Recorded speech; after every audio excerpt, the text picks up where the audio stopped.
اعوذ باللہ من الشیطان الرجیم، بسم اللہ الرحمن الرحیم۔ مسجد سہلہ کے مقدس مقامات کے اندر ایک مقام ہے کہ جس کو ہم یاد کرتے ہیں مقام حضرت خضر علیہ السلام کے نام سے۔ حضرت خضر برگزیدہ پیغمبروں میں سے ہیں، زندہ نبیوں میں سے ہیں۔ جس طریقے سے ہم نے عرض کیا آپ سامنے کہ کائنات کے اندر 4 پیغمبران خدا ہیں کہ جو زندہ پیغمبر ہیں، جو خدا کی بارگاہ میں ہیں۔ حضرت عیسیٰ، حضرت خضر، حضرت الیاس اور حضرت ادریس۔ حضرت خضر نام سے واضح، خضر کہتے ہیں گرینری کو۔ آپ گرین ٹی پیتے ہیں اسے کہتا ہے شائے اخضر۔ کیوں نام رکھا گیا خضر؟ کہ پروردگار عالم نے ان کے وجود کے اندر یہ برکت عطا کی تھی کہ جہاں پر بھی حضرت خضر جایا کرتے تھے پروردگار ان کے وجود سے سرسبز و شادابی لے کر آیا کرتا تھا، گرینری ہو جایا کرتی تھی۔ تو حضرت خضر علیہ السلام ان کے نام کا ایک مسلح۔ حضرت خضر کے واقعات شہر مدینہ کے اندر بھی موجود، شہر کوفہ کے اندر بھی موجود، اور قرآن کریم نے باقاعدہ طور پر حضرت خضر کے واقعات کو کوٹ کیا ہے۔ سورہ مبارکہ قصص، سورہ مبارکہ کہف کی کچھ آیتیں دلالت کرتی ہیں حضرت موسیٰ اور حضرت خضر کے واقعے کی جانب۔ حضرت موسیٰ نے شاگردی اختیار کی حضرت خضر کی، معروف واقعہ آپ کے اذہان کے اندر محفوظ ہیں۔ حضرت خضر نے کہا کہ آپ میری شاگردی کے اندر آ تو گئے ہیں، لیکن جو میرے اصول ہیں، جو میرے طریقہ کار ہے، آپ اس کے ساتھ میل نہیں کھا سکتے، بار بار آپ پریشان ہوں گے اور در حقیقت آپ کو شاگردی چھوڑنی پڑے گی۔ حضرت موسیٰ حضرت خضر کی شاگردی میں آ کر سفر کرتے ہیں، 3 مقامات پر سوال کرتے ہیں حضرت خضر کے مختلف کاموں کے اعتبار سے۔ قرآن کریم نے پورا کا پورا واقعہ کوٹ کیا، اور یہ واقعہ اس لیے بیان نہیں کر رہا ہوں کہ آپ خود قرآن کھولیں اور قرآن کے اندر ان واقعات کو سرچ کرنے کی کوشش کریں اور دیکھیں۔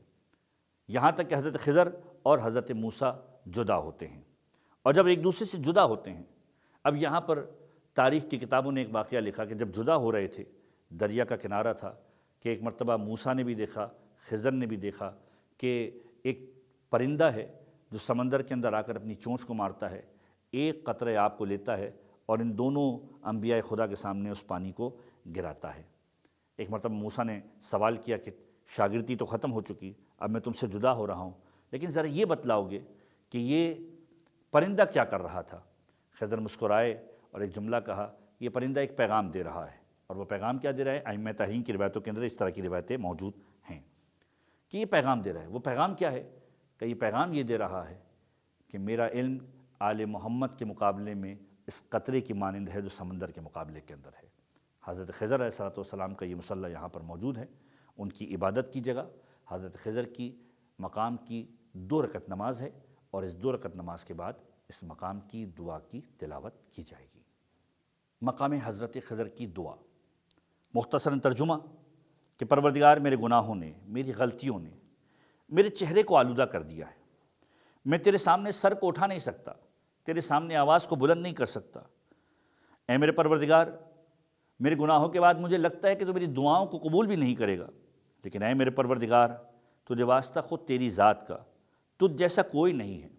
محمد اور آل محمد کے صدقے میں پروردگار میری حاجتوں کو قبول فرما، اور میرے تیرے طرف رخ کرنے کو قبول فرما، اور مجھے محروم نہ کرنا کہ جب میں تجھے پکاروں، اور مجھے محروم نہ کرنا کہ جب میں تجھ سے امید لگاؤں۔ اے رحم کرنے والوں میں سب سے زیادہ رحم کرنے والے۔ بسم اللہ الرحمن الرحیم۔ اللہم ان کانت الذنوب والخطایا قد اخلقت وجہی عندک فلم ترفع لی الیک صوتا ولم تستجب لی دعوتا فانی اسألک بک یا اللہ فإنه ليس مثلك أحد وأتوصل إليك بمحمد وآل محمد وأسألك أن تصلي على محمد وآل محمد وأن تقبل إلي بوجهك الكريم وتقبل بوجهي إليك ولا تخيبني حين أدعوك ولا تحرمني حين أرجوك يا أرحم الراحمين۔